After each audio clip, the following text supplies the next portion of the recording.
Well, the thing is, I don't know if I'm pursuing my master's or if my master's is pursuing me. Disclaimer one, this is not an ad. I have no contract whatsoever with Piggyvest. Yeah, if I go to this country, na grass I go chop. At first I was scared because they don't scam me before. If wear your mask, corona is outside. Stay indoor. Stay indoor. Corona is outside.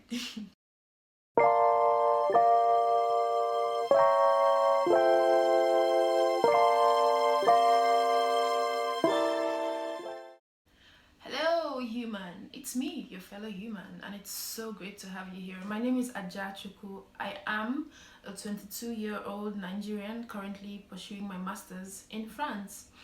Well, the thing is, I don't know if I'm pursuing my masters or if my masters is pursuing me, but I guess we'll find out soon enough.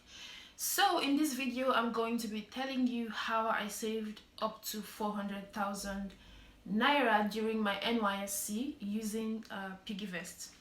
Disclaimer one, this is not an ad. I have no contract whatsoever with Piggyvest. This is just me narrating my experience. Disclaimer two, if you're thinking in your head that this guy is probably one of those rich kids from rich families, they just want to use YouTube to bobo us or something one thing. You just want to use YouTube to bobo us or something one thing.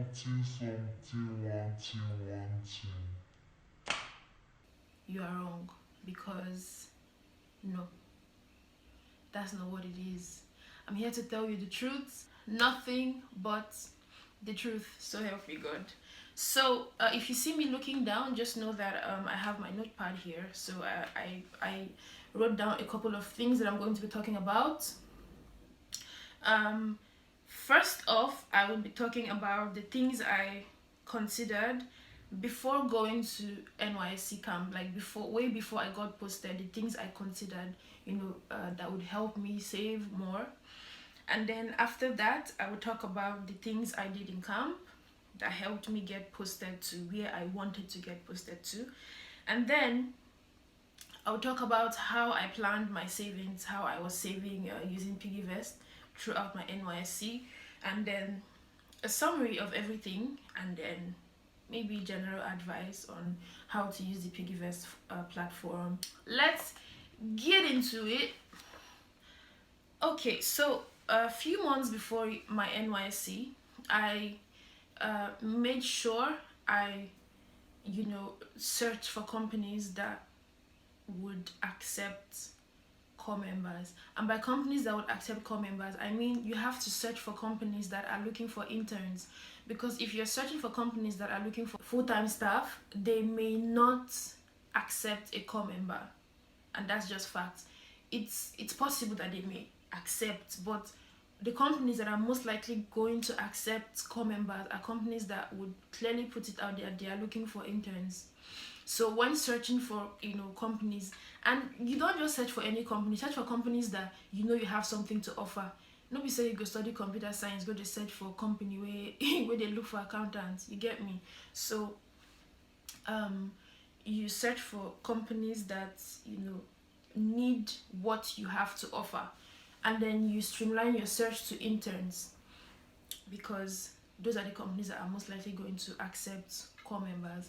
And then after searching, when you get the number of companies, send your CV to the email because usually these job announcements would place an email for you to send your CVs to.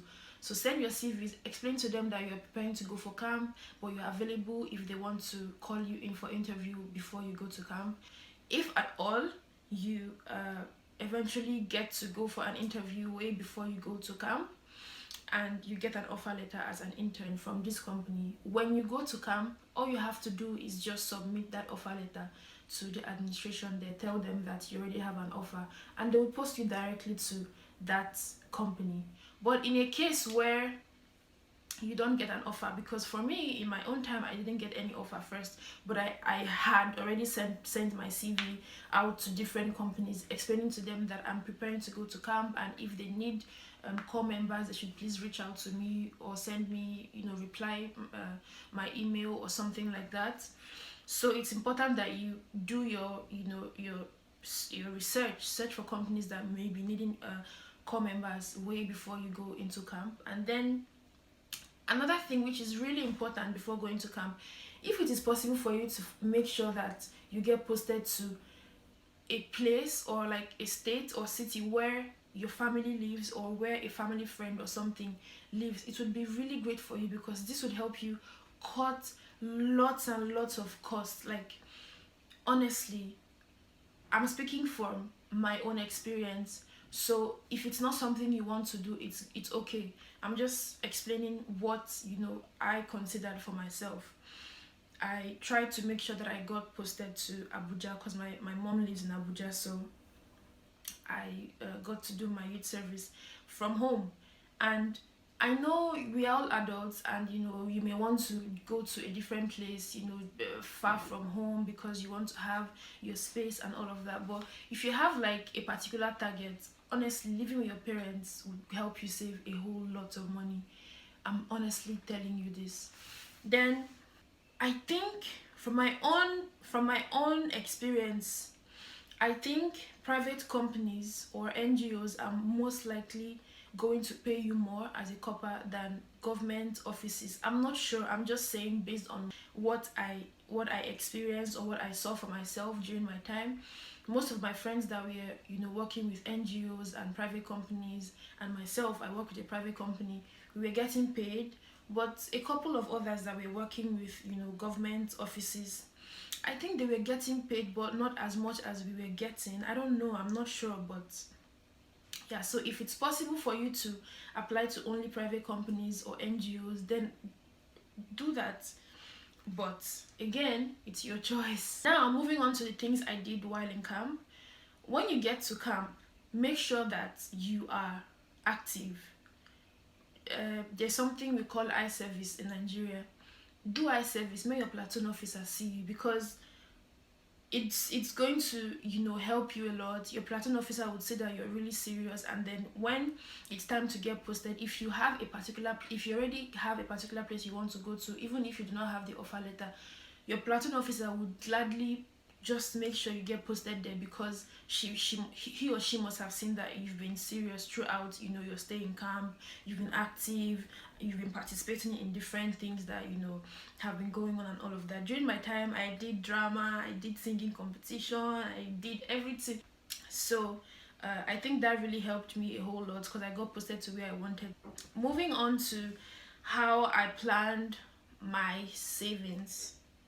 So thankfully, it was during my batch, 2019 batch, that Nysc increased the allowance from 19,800 to 33,000. If I'm not wrong, I think it's 33,000.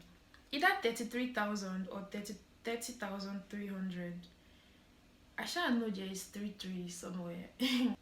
As soon as I get my Nysc allowance, I just send it to Piggyvest immediately. Like, I don't even take anything from it. I just send the whole 33,000 to Piggyvest. And then when I get my salary from my PPA was, I'm just going to say the range, because I don't think I'm allowed to say exactly what I was being paid rather. Ranging from 50 to 70,000 naira per month. So I was getting paid something within that range. So once I get my salary from my PPA, place of primary assignment, I share it into two and I send it to Piggyvest. Now, what option did I use in Piggyvest? Piggyvest has like different options. There is the piggy bank, there is safe lock, there is the flex wallet, there is flex dollar, I think. At first I started using piggy bank, like the piggy bank option, to save money, but I had to stop because I was withdrawing money after sending to piggy bank. Piggy bank allows you withdraw, but like at a charge. Like, they get to charge you if you withdraw on the day that isn't your withdrawal date. But like, I didn't consider the charge a lot, because it's actually not a lot. I was just withdrawing, so I had to discipline myself. I started using safe lock. With the safe lock option, you get to lock your money for a particular period of time, which you would select, and then you get like an instant interest immediately after you lock your money. And you wouldn't be able to have access to that money for that period of time that you locked it, because I knew I had plans for that money. So I switched to safe lock, and then I saved. I the period of time I did the safe lock was till I think June. I think so, if I'm not wrong, till June. Then that was how I kept saving money. So sometimes I would, in like a month, I would lock 50k, sometimes 60, sometimes 40, sometimes 30. It was just like fluctuating, so like there wasn't a particular amount of money that I was locking every month, but like it was in the range of 30 to 60, 30 to 60, just like that. Then towards the end of my NYSC, I stopped putting money in the safe lock. I started putting in piggy bank again, because I knew that I would need to withdraw money urgently to start my applications for my masters abroad. So I think I had about, say, 100k ish in piggy bank at the end of the day, and then in my safe lock I had up to 300 and something. So altogether it was around 415, 405, 10, I'm not sure, but it was up to 400. But I do not have a screenshot of the 400, because I think I withdrew money like almost the same time when in 400, because I had to I got an emergency. I was applying to a school in Poland, and they told me that since my bachelor's degree is not from Nigeria, I have to get a particular stamp called the apostille stamp. I'm not sure if it's pronounced as apostille or apostille, but I had to get that stamp. So I had to send my degree and my transcript back to India. So it was an emergency. So I just had to withdraw money from my piggy bank. I sent my documents to India for the whole apostille thing. It really cost me a lot, and they sent it back after the whole thing was done. So I applied to different schools in Poland, and then different schools in France, but that's like a story for maybe some other video and all of that. Once your safe lock matures, they send it to your Flex wallet, if I'm not wrong, and then you can now withdraw from your Flex wallet to your bank account. And yeah, I was able to then go ahead with all of my applications and everything. I got an admission. I got 2 admissions actually, but yeah. And then I applied for visa, France visa, and then booked my ticket when I got my visa, and then the money was almost done. I think I was left with maybe 20 to 30k left, and I was thinking, share we use leg to go to France. Okay, I booked my flight ticket, so, and then I was left with that. So I was thinking, if I go to this country, na grass I go chop.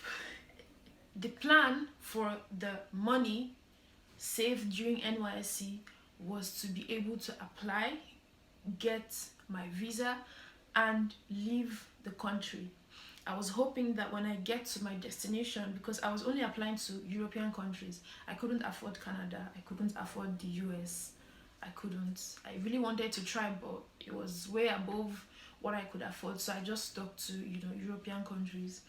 And then yeah, I planned on saving up enough money to just get me out of Nigeria, and then hopefully I was hoping that when I get to my destination, I will be able to work and study at the same time, since it's allowed in Europe. So yeah, that was basically all of it. So yeah, in summary, plan well before like going for your NYSC. Don't wait until you've been posted before you start figuring stuff out.